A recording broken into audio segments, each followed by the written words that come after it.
Bonjour à tous et bienvenue. Je tiens par avance à présenter mes excuses auprès des supporters et employés de l'Amiens SC si par mégarde je m'exclave durant cette vidéo. Parce que la situation au final, elle n'a rien de drôle, mais elle est tellement surréaliste, grotesque et ubuesque que parfois je suis obligé de tourner ça en déraison. Alors on le sait, on en a parlé il y a quelques années, l'Amiens SC c'était les irréductibles Picards, c'est-à-dire le seul club français qui se refuse encore au professionnalisme.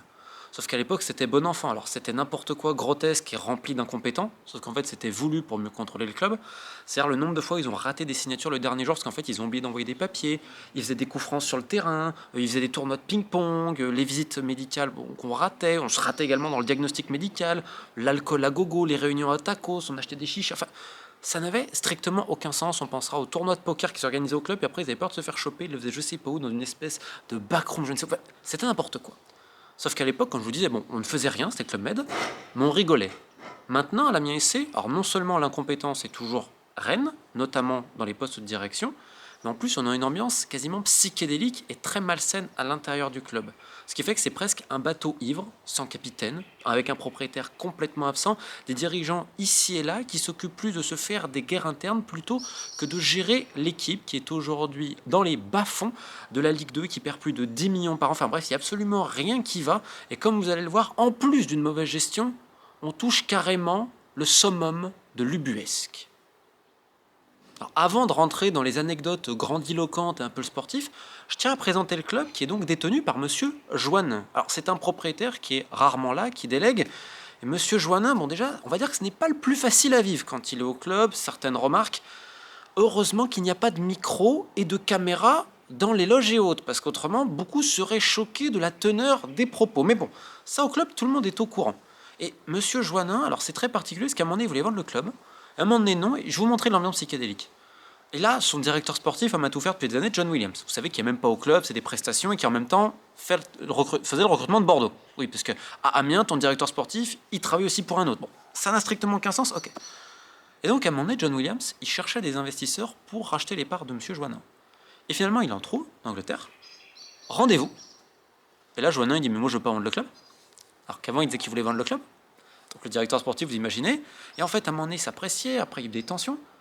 On ne sait jamais trop. Donc, vous avez Monsieur Joannin comme ça, qui n'est pas vraiment là, mais qui, dans le même temps, a déclaré quelque chose d'incroyable en disant, ouais, mais de toute façon, le modèle économique n'a aucun sens. Ah oui, le modèle économique de l'Amiens SC n'a aucun sens. Mais lui, en fait, il va schématiser, dire toute la Ligue 2. Alors, je ne suis pas totalement d'accord. Mais pour faire simple, Amiens en Ligue 2, c'est à peu près 12 millions de chiffre d'affaires, et encore grâce aux droits de TV à l'époque, et puis ils ont obtenu notamment 1,5 million de CVC l'année dernière, et ils dépensent entre 25 et 27 millions. Ouais, vous avez bien entendu, ils perdent entre 12 et 15 millions par an avant les transferts, en Ligue 2. C'est-à-dire qu'ils dépensent plus du double de ce qu'ils encaissent. C'est du jamais vu, surtout que l'année dernière, il y a peu les droits TV. Alors ils se sauvaient avec une politique de trading assumée. C'est vrai qu'il y a des années, ils ont vendu pour 10, 15, 17 millions. Sauf que quand vous regardez les comptes, ça c'est exceptionnel. Regardez bien là. Là, on voit qu'il y a à peu près 9 millions de plus sur les mutations. Donc on va dire une dizaine de millions, allez. Sauf qu'en réalité, on sait que les transferts, ça a été plus normalement. Alors quelles sont les vraies sommes? Où part l'argent? En fait, c'est ça le problème avec l'Amiens SC, c'est qu'on ne sait jamais vraiment. Et surtout, le club qui avant avait bien vendu, ces dernières années, ils ne sont pas du tout arrivés. Cet été, c'est une catastrophe. Je crois qu'ils ont vendu pour 500 000 euros, sachant qu'ils avaient un déficit l'année dernière structurel entre 12 et 15 millions. Donc en fait, chaque année, le propriétaire, s'il n'arrive pas à vendre pour 15 millions de joueurs, il doit refaire un chèque de 10 à 15 millions. Donc il a dit non, c'est bon, c'est fini. Et maintenant, on va faire une économie, une politique low cost. Mais comme vous allez voir, à Amiens, on fait du low cost sur des bouts de chandelle. Parce que le train de vie des dirigeants, non, on ne le touche pas. Et dans ces économies de bout de chandelle, il faut les lier aux guerres en interne. C'est-à-dire que John Williams, le directeur sportif, je rappelle, il facture à travers une société, je crois, qui s'appelle Phoenix. D'ailleurs, on pourrait revenir sur toutes les factures de scouting de l'Amiens SC. C'est assez savoureux à ce niveau-là. Donc en fait, il est rattaché au club sans lettre, prestataire, sachant que, comme vous le savez, il a été à Bordeaux pendant un moment. Oui, je sais, il s'occupait de deux clubs à la fois, ce qui a entraîné l'équipe Rocco. Il y avait un joueur notamment, le coach n'était même pas au courant qu'il allait être prêté à Bordeaux, il l'a appris, c'est le jour qu'il l'a pris le matin. Enfin, des choses comme ça, par exemple, Corchia, on attendait une nouvelle, finalement, Williams va le proposer à Bordeaux, un autre joueur, on le propose à Bordeaux parce que ça ralentissait les négociations avec Amiens. Enfin, il y avait un double jeu, on ne savait pas trop pour qui roulait Williams, c'est n'importe quoi, je vous l'accorde. Sauf que Williams, en plus de ça, il a un contrôle, c'est très important sur le club, il a des gens à lui. Et en fait, il est en guerre intime avec l'ancien directeur général, qui est le directeur de centre de formation, M. Descamps. Mais c'est une guerre absolument paranormale. Ce qui fait qu'on a séparé plus ou moins le club entre le centre de formation d'un côté, l'équipe pro de l'autre. Au milieu, on a le coach, qui a des demandes, notamment l'année dernière. Je crois qu'il voulait un ou deux joueurs d'Angers. Je crois notamment Bamba et un autre. Sauf que John Williams, lui, dans son contrat, attention, ce que je vous dis, c'est légal. Alors, si le propriétaire veut signer ça, c'est son problème. Hein. Cavalier avait pareil à Ajaccio, Piqueux avait pareil à l'époque à Angers. C'est-à-dire que sur chaque transfert, il prend. C'est dans le contrat. C'est-à-dire que plus il vend un joueur, plus il y a de l'argent et des commissions. Alors oui, c'est lunaire, vous allez me dire. Donc en fait, il y a intérêt de ramener un certain type de joueur Amiens parce qu'on va dire, ouais, mais attendez, le modèle économique du club fait qu'on est obligé de faire venir des joueurs pour ensuite les revendre. Autrement, on ne veut pas survivre. Et dans le même temps, le directeur sportif va y récompenser là-dessus. Parce qu'en fait, si le coach avait des volontés spéciales sur des profils mais qui n'étaient pas forcément bankable pour après, on ne va pas les faire parce que ça n'est pas d'intérêt. Vous comprenez au niveau économique. Donc le coach, on lui donne ce qu'il a, sachant qu'on a décidé de tout couper, donc maintenant plus de gros salaires et tout. C'est pour ça qu'on n'a pas gardé non plus certains joueurs. Sachant que John Williams a très très mal géré le départ de certains joueurs qu'ils espéraient vendre avant, ils avaient demandé trop d'argent.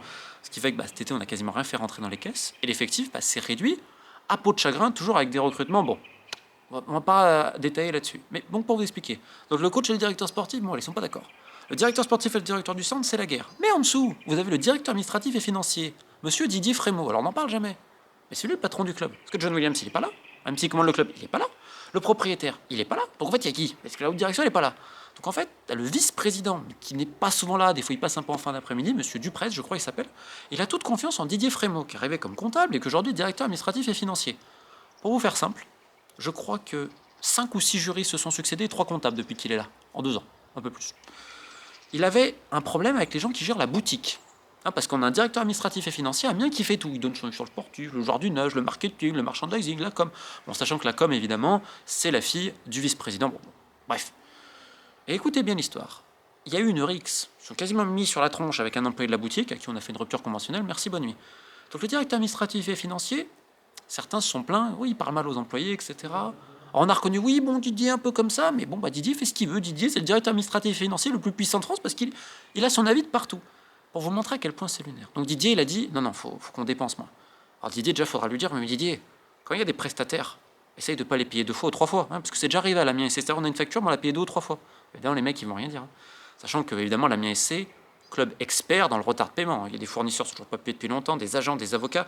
Donc ça sonne en permanence, on envoie des lettres, des huissiers, c'est le quotidien de l'Amiens SC qui entasse des dettes ici et là, qui des fois va payer 2 fois la même chose. Enfin, oui, ça n'a aucun sens. Il y a aussi des oublis de paiement, ce qui a fait des majorations derrière. Mais bon, faut rien dire en interne, il paraît que tout va bien dans le meilleur des mondes. Et donc l'ami Didier, il dit non, faut faire des économies à tous les niveaux. Donc c'est notamment lui qui a décidé que le médecin ne viendrait pas pour les matchs à l'extérieur. Il n'y a plus de médecins d'Amiens les matchs à l'extérieur. Alors, certains vous diront, vu les erreurs médicales du staff, bon, on peut le comprendre. Sachant que certains disent, ouais, mais en fait, vu que c'est les yeux, l'œil de Moscou de John Williams qui n'est pas là, ça veut toujours un sélecte de guéguerre interne, donc c'est peut-être mieux. Bon, pourquoi pas. Ensuite, c'est vrai qu'il y a plein d'autres légendes sur l'Amiens SC, notamment sur la consommation de bibines des uns et des autres, voire de stupéfiants de certains chez certains employés dans leur voiture. Bon, bref, c'est l'Amiens SC. Donc Didier, il a fait d'autres économies. Le team manager qui était là, il n'y a plus de team manager. Maintenant, c'est un alternant. Alors, vous allez me dire, bon, ok, l'alternant. Sauf que des fois, l'alternant, il a école. Ce qui fait qu'il ne peut pas se déplacer. Ce qui fait que des fois, on dit au responsable de la boutique, allez, viens, fais le team manager. Et le team manager, c'est celui, notamment des placements qui gère, vous savez, qui a une carte. Au cas où il y a un problème, une dépense en plus. Donc, Didier, il a repris, Frémaux, il a récupéré la carte bleue de l'ancien team manager, mais il l'a gardée. Ce qui fait que, ils en ont plus. Donc, c'est la carte, vous savez, un problème d'hôtel, de nourriture, ce que vous voulez. C'est lui qui la garde. Alors, je ne sais pas qu'il était aussi team manager. Donc, c'est des incohérences comme ça, des ingérences absolument graves. Je répète, pour ceux qui n'ont pas compris, l'Amiens SC a déjà payé en double des prestataires aux autres, n'en a pas payé d'autres. Enfin, c'est un cirque pas possible. Et le vice-président, vu qu'il n'est pas souvent là, ok, c'est Didier qui gère. Ambiance absolument exécrable, c'est-à-dire qu'on rabaisse aussi le centre de formation, parce que toujours dans cette guerre entre Descamps et Williams, et vous attendez qu'au milieu de tout ça, les salariés, il y en a plein qui se barrent, qui n'en peuvent plus, ils sont contents dès qu'ils sont loin.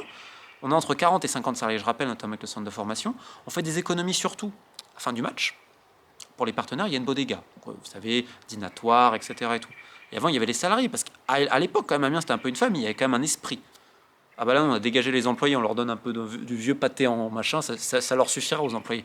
Donc, si vous voulez, c'est plein de petits trucs comme ça. On va économiser sur, je sais pas, du pâté, du je sais pas trop quoi. Enfin, on voulait même économiser, je crois, sur les logos. Vous savez, sur les survêtements extérieurs, on voulait les enlever parce que ça aurait fait une économie de 1 euro par survêtement sans information. On en est là. Par contre, les dirigeants, eux, il y a des bonnes notes de frais.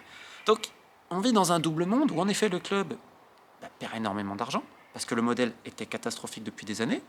Direction complètement absente. Et vous avez remarqué que depuis le début de la vidéo, on ne parle pas de sportifs.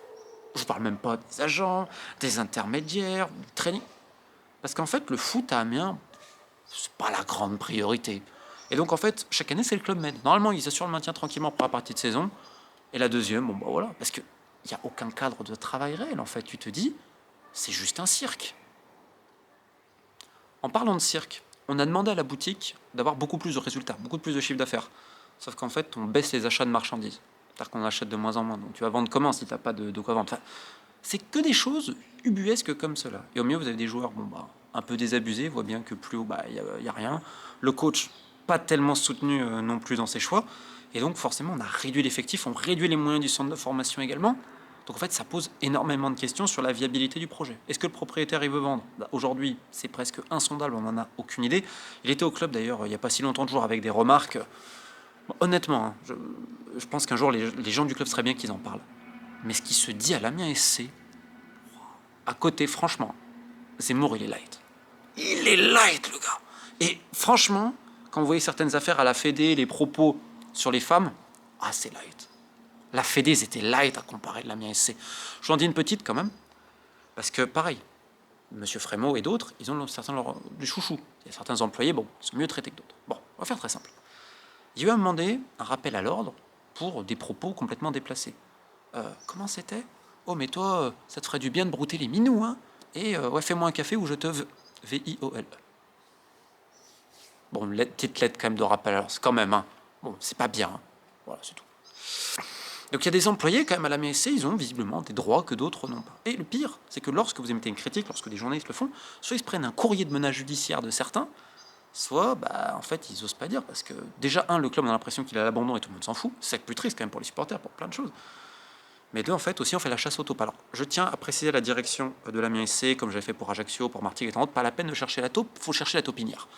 Parce qu'en fait, personne ne peut admettre ce qui est en train de se passer au club. Je ne vous parle même pas des histoires de commission et autres. Et je vais terminer là-dessus, je ne parlerai même pas des doubles contrats. Je ne parlerai même pas de certaines affaires bizarres des mandats, je ne parle même pas de ça.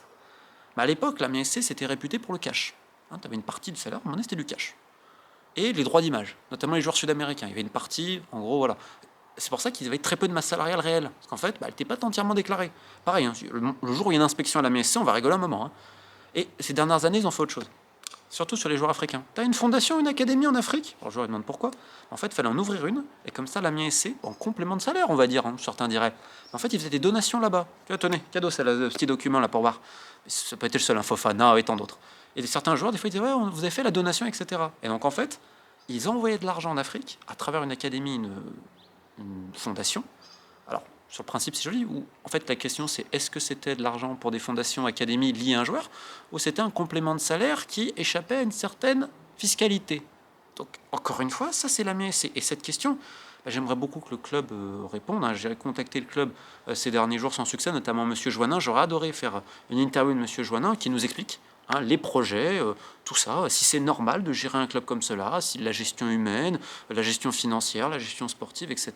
Pendant que les supporters, bah, je vous rassure, il y en a plein qui ont compris qu'on se fout de leur gueule depuis un long moment. Donc voilà, j'aimerais savoir si c'est juste normal de gérer un club de foot comme cela. Je terminerai là-dessus.